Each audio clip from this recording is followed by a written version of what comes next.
রাহান রিয়াজ, কেমন দেখছেন সদরঘাট পরিস্থিতি? লঞ্চে যাত্রীর চাপ কেমন?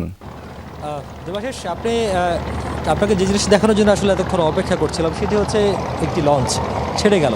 এটি মূলত এমভি ইয়াদ 7 নম্বর চলে গেল ঢাকা থেকে আমতলীর উদ্দেশ্যে। এবং এই ধরনের অন্তত এখন থেকে ভোর থেকে এখন পর্যন্ত প্রায় 43টি লঞ্চ বিভিন্ন গন্তব্যে ছেড়ে গেছে।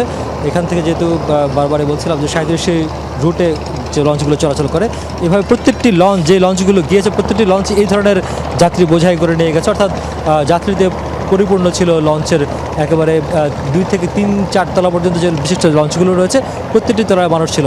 যদিও ছাদে যাত্রী বহনের একটি নিষেধাজ্ঞা আছে, তবুও এই যে ঈদের সময় এটি বাড়তি চাপ সামলানোর জন্য মূলত ছাদে যাত্রী বহন করা হয় এবং ছাদগুলোতেও পরিপূর্ণ যাত্রীতে কোনো ছাদেই বাকি নেই। যে লঞ্চে ছেড়ে যাচ্ছে সেটিতে আছে। আমি যদি পাশের একটি লঞ্চে দেখাই সেখানেও দেখা যাবে যে ছাদের উপরে যাত্রীরা অবস্থান নিয়েছেন। যেহেতু নিচে ডেকে আসলে খুব বেশি মানুষের সংকলন হয় না, সে কারণে ছাদে অবস্থান নিতে হয়। বিশেষ করে যারা একটু টানাপোড়েনে থাকেন টাকা পয়সা নিয়ে, বা হচ্ছে যারা একটু নিম্নবিত্ত বা স্বল্প আয়ের মানুষ, তারা মূলত ছাদে এবং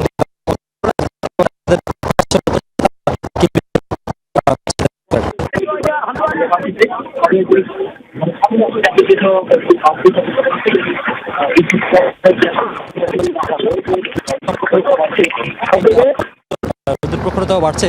সব মিলিয়ে নির্ঝঞ্ঝাটভাবে কোনো ধরনের ঝামেলাহীন বা ঝামেলা ছাড়াই সদরঘাট থেকে মানুষ যাচ্ছে তাদের প্রিয়জনের সঙ্গে ঈদ করতে বিভিন্ন গন্তব্যে।